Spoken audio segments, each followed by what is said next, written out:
In this tutorial, we will teach you how to use the cut, copy, and paste options in an efficient manner.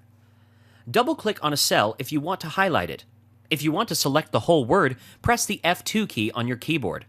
Once it has been selected, you can right-click on it and choose to cut or copy.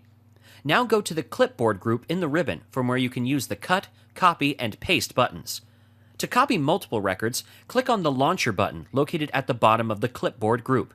A new pane will open to the left. Now we will copy different items by pressing Ctrl-C from the keyboard. As you copy different items, their clips will be added to the pane. If you want to use them, simply click on the one you want to paste.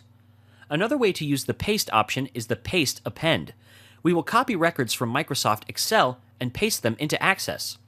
Open Microsoft Excel and copy the records. Make sure the titles are exactly the same. Now open Access again and click in the cell you want to paste these new records in.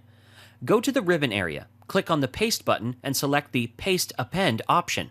Now you will be able to see the records that you have pasted in Access. Using the advanced copy and paste techniques will allow you to move your data around with ease.